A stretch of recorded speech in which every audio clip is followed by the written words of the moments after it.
चलिए next topic, goods sent on approval और sale और return basis section 24।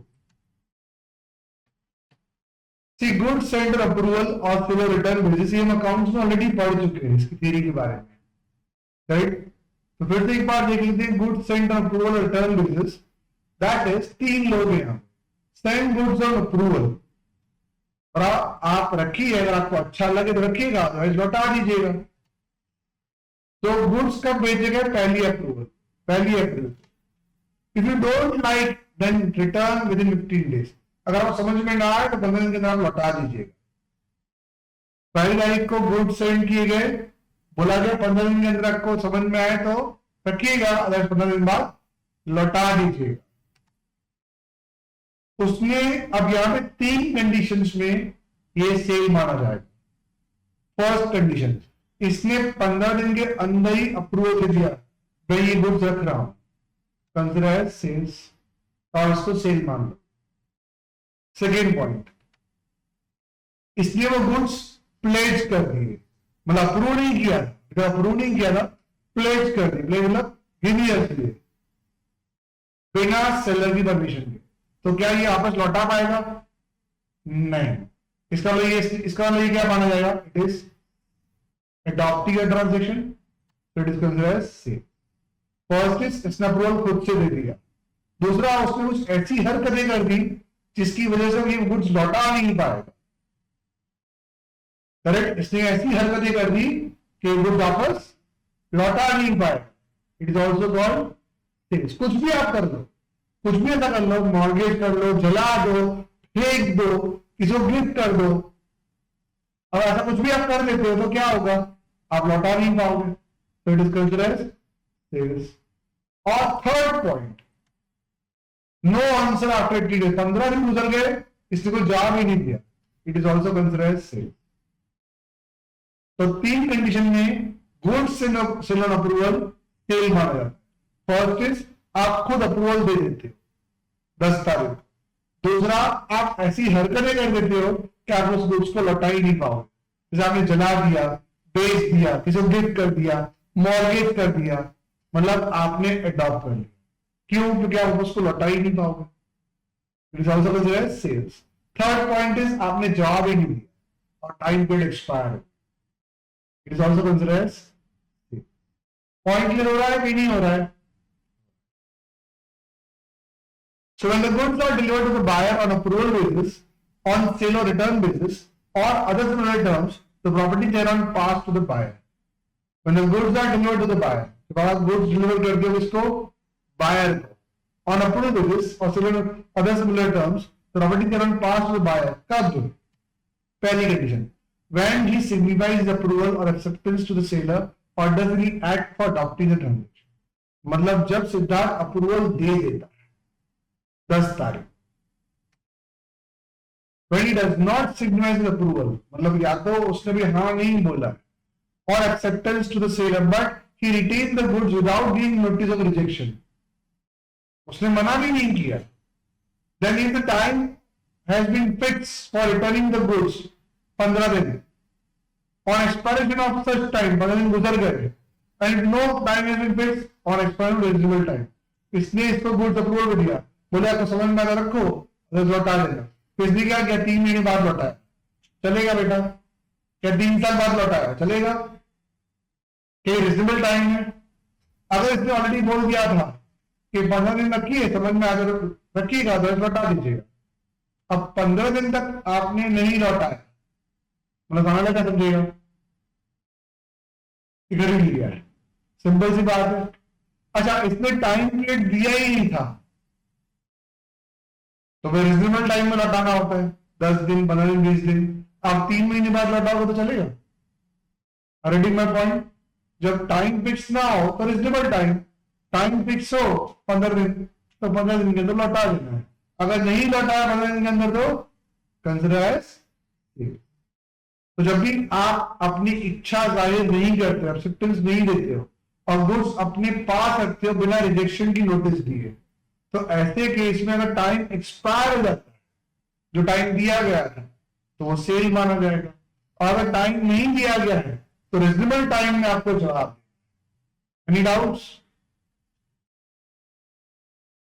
If we does something to the goods which are equivalent to accepting the goods, बोला ऐसी हरकतें कर देते हो क्या गुड्स लौटा ही ना पाओ, आपने इसे घर भी कर दिया, गिफ्ट दे दिया, जला दिया, आप पागल हो गए जला दिया, क्या समुद्र में जाके फेंक के आए तो क्या आप लौटा पाओगे? Reading my point. तो एग्जाम्पल है, पढ़ लीजिए, तो मैं ही पढ़ लेता हूं।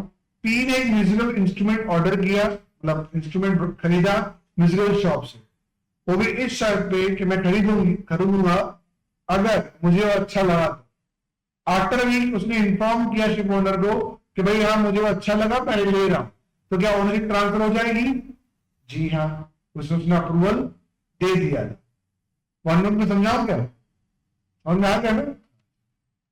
दूसरा, a buyer under a contract on the basis of sale or return is deemed to have exercised his option when he does any act exercising domination over the goods showing unequal intention to buy.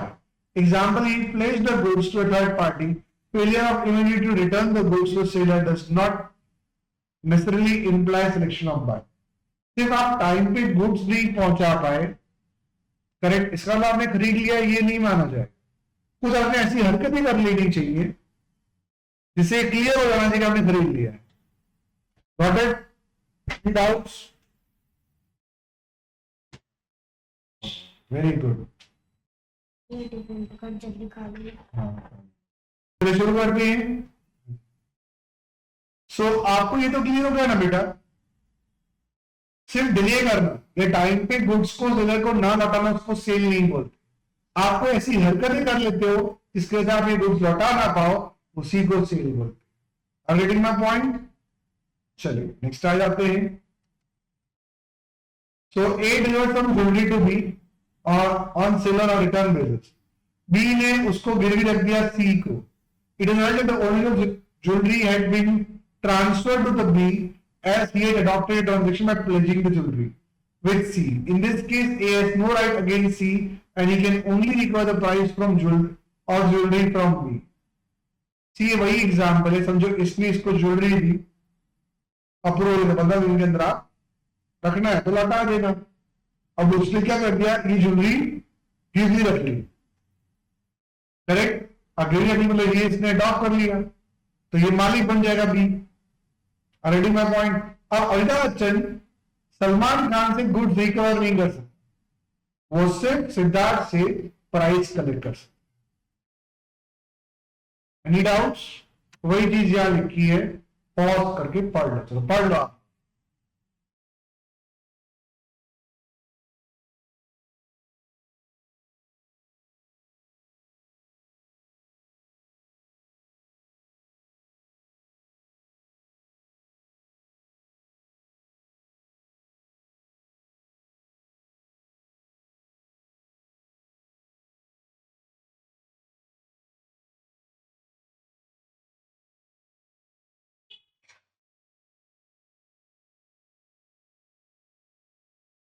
Clear है? So A sent to be a water motor on approval or return in March 2016. मतलब A ने B को water motor the approval पे मार्च में। B returned it after trial in August. The water motor has not been returned within a reasonable time. Therefore A is not bound to accept and B must pay the price. बराबर है? मतलब क्या, reasonable time में return नहीं किया, बहुत लंबा समय अपने पास रखा, उसका लौटाओगे तो थोड़ी को एक्सेप्ट करेगा, तो प्राइस पे करनी पड़ेगी। समझाओ वन नोट पे? वेरी गुड, कितने अच्छे हो आप। सेल फॉर कैश ओनली और रिटर्न, मतलब क्या होगा, आपने गुड्स अप्रूवल पे दिए और आपने कहा जब तक आप पैसे नहीं दोगे गुड्स आपका नहीं माना जाए। ऐसा मत मानिए कि मैंने आपको 15 दिन के लिए रखा है, 15 दिन बाद आप हाँ बोलोगे तो गुड्स आपका हो जाएगा। नहीं, 15 दिन बाद आपको मुझे पैसे देने, अगर 15 दिन बाद आपने मुझे पैसे नहीं दिए तो ये गुड्स के आप मालिक नहीं बनो। The property would not transfer until you pay the price. तो आप पैसा नहीं चुकाओगे, आप इसके मालिक नहीं हो। आपने प्लेज कर दिया, क्या आपके पास प्लेज करने का अधिकार था? नहीं।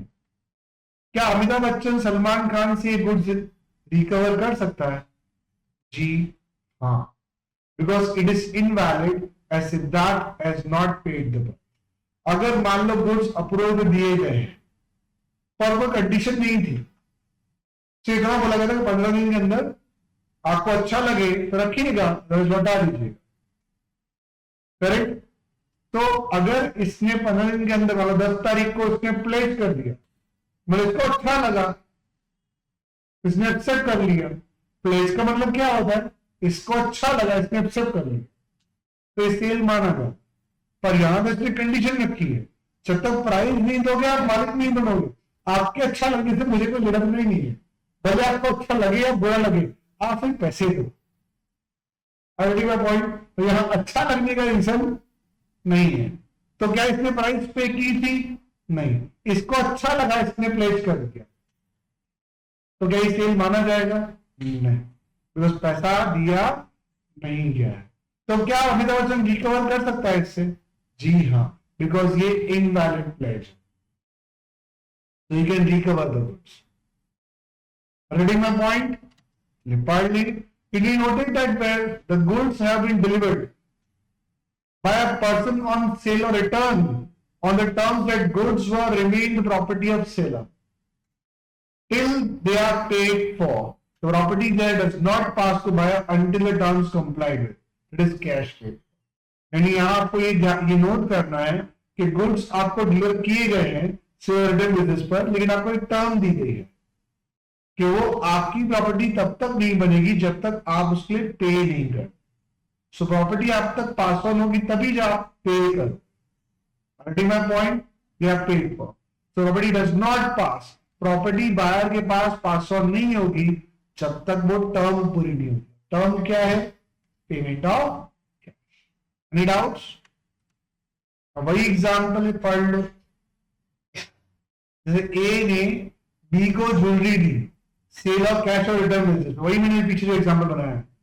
He expressly provided in the contract that the jewelry shall remain, but jewellery A के पास ही एक ही मानी जाएगी जब तक प्राइस पे नहीं हो। अब पेमेंट ऑफ प्राइस के बिना बी ने उस ज्वेलरी को सी को गिरवी रख दिया, करेक्ट? तो क्या प्लेजी के पास कोई ओनरशिप राइट्स आते हैं? सी के पास कोई राइट्स है ओनरशिप के? नहीं। क्या ए सी से रिकवर कर सकता है ज्वेलरी? जी हाँ। यहां यही एग्जांपल है, ए ने बी को ज्वेलरी दी, बोला पैसे दोगे तो ही मालिक बनोगे, फिर भी उसने गिरवी रख दी, तो क्या गिरवी वैलिड है? नहीं। क्यों? पैसे तो दिए नहीं थे ना, तो ये मालिक बनेगा नहीं। मालिक नहीं बनेगा तो प्लेज भी नहीं कर सकता। तो क्या ये रिकवर कर सकता है? बोल कर सकता है ना बॉस। इसने इसको माल दिया और बोला जब तक प्राइस पे नहीं करोगे आप उसके मालिक नहीं बनोगे। क्या इसने प्राइस पे किया? नहीं। क्या ये मालिक बना? नहीं। तो क्या ये प्लेज कर सकता है? नहीं। ये रख सकता है? नहीं। तो ये ट्रांजेक्शन क्या हो जाएगा? इनवैलिड। Reading my point? तो क्या अभिलाष रिकवर कर सकता है? हाँ, अगर मान लो अप्रूवल में दिया होता, कैश वाली कंडीशन नहीं लगाई होती और इसने प्लेस किया, ये प्लेस क्या होता? वैलिड। फिर क्या अभिलाष रिकवर कर पाता? Any doubts? पढ़ लीजिए इसको।